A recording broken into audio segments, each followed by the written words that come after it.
Welcome back to my blog. তো লাউয়ের যে প্রথম খোসা ভাজা সেটা ছিল ভেজ আইটেম, আর আরেকটি যে আইটেম দেখাবো বলেছিলাম সেটা হচ্ছিল লাউ চিংড়ি।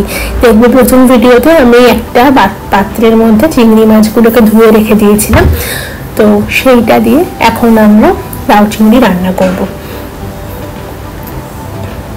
তেল গরম করে নেবে, তেলটা বেশ গরম করে নেওয়ার পরে চিংড়িটা আমি হলুদ আর নুন দিয়ে মাখিয়ে রেখেছিলাম সেটাকে ভেজে নেওয়া হচ্ছে।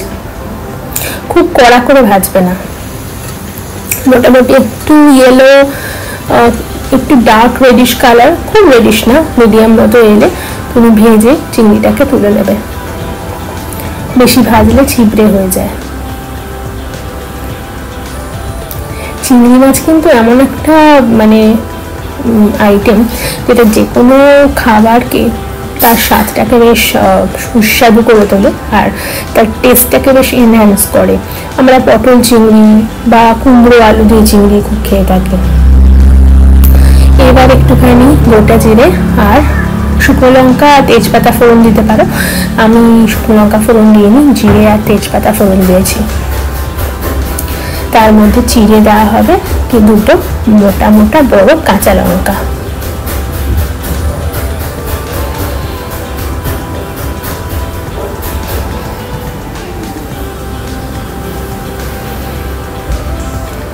এই দেখো, আজকে তোমরা কি কি রান্না করছো সেটা কমেন্ট সেকশনে জানিও। আজকে তো তালের বড়া মাস্ট, যেহেতু জন্মাষ্টমী। আমার বাপের বাড়িতে কোপাল আছে, তাই মা ওখানে পুজো করবে। আর তালের বড়া মা আগে করেছে, তালের বড়ার একটা ভিডিও তোমাদের জন্য আপলোড করব। তো এখানে তারপরে লাউ যেটা কেটে রাখা হয়েছিল সেটাকে দিয়ে দেওয়া হলো। এবার এর সাথে মিশিয়ে দেবো একটু নুন আর হলুদ। নুনটা দেওয়ার উদ্দেশ্য হচ্ছে সেটা লাউয়ের থেকে জলটাকে বের করতে সাহায্য করে। তারপরে ঢাকা দিয়ে রাখবো।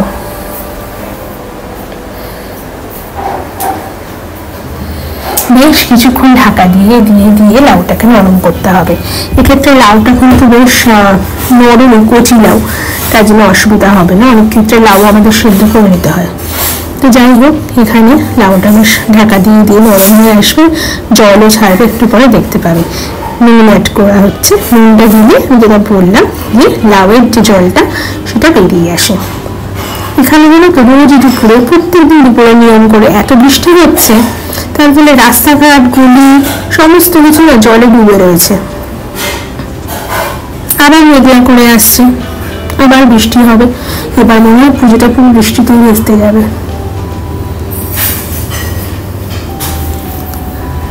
এইভাবে যদি লাউ চিংড়িটা বানিয়ে নাও তাহলে কিন্তু দুপুরবেলা এটা খেতে খুব ভালো লাগবে। আমার মেয়ে আবার চিংড়ির একটু গন্ধ হলেই বেশ মোটাপট লাউটা খেয়ে নেবে। এই দেখো, লাউয়ের থেকে বেশ জলটা ছেড়ে গেছে। বেশ কিছুক্ষণ, কিন্তু 5 থেকে 7-8 মিনিট ঢেকে রেখে এভাবে সেদ্ধ করবে। তার যদি বেশি সময় লাগে সেটা লাউয়ের ওপর নির্ভর করছে লাউটা কতটা মুড়ো বা কচি। একটুখানি হাফ চামচ আদা বাটা অ্যাড করেছি আর জিরের গুঁড়ো।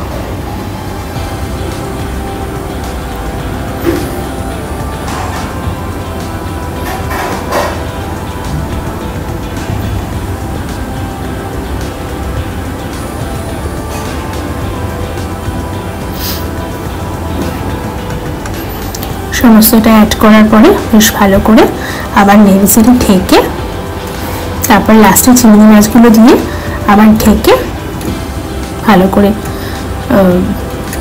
রান্না করতে হবে। শেষে একদম ফ্রেশ কিছু কোরিয়ান্ডার লিভস, ধনে পাতাকে কুচি কুচি করে ওর মধ্যে দিয়ে দেওয়া হয়েছে। ধনে পাতার একটা নিজস্ব গন্ধ থাকে, তো সেটার জন্য এটা একটা আলাদা এক্সট্রা ফ্লেভার অ্যাড করে। এই যে চিংড়ি মাছটা অ্যাড করা হচ্ছে, দেখো। দুপুরবেলা আজকে আমার এই আইটেম হচ্ছে লাউয়ের খোসা ভাজা, লাউয়ের তরকারি, চিংড়ি দিয়ে আর কাঁচকলা দিয়ে রুই মাছের ঝোল। তো বন্ধুরা, তোমরা কি আজকে খাবে সেগুলো শেয়ার করো। আজকে তো অনেকের বাড়িতেই ভেজ, যেহেতু জন্মাষ্টমী। আমার বাড়িতে আজকে ভেজ নেই, আমি জন্মাষ্টমী পুজো করি না, যদি আমার মার বাড়িতে হয়। বিকেলে জন্মাষ্টমী নিমন্ত্রণ আছে, যেতে পারবো নাকি জানি না, কারণ মেয়ের কালকে ইংলিশ লিটারেচার এক্সাম। সবার যদি ভালো লাগে তাহলে কমেন্ট সেকশনে কমেন্ট করতে ভুলো না। সবাই খুব ভালো থেকো, সুস্থ থেকো, আর নতুন নতুন ব্লগ নিয়ে, নতুন নতুন রান্না নিয়ে আমি অবশ্যই তোমাদের সাথে আসবো। Thank you. আর খুব ভালো লাগলে আমার চ্যানেলটাকে সাবস্ক্রাইব করে নিয়ে যারা এতদিনও করনি। সবাই খুব ভালো থেকো।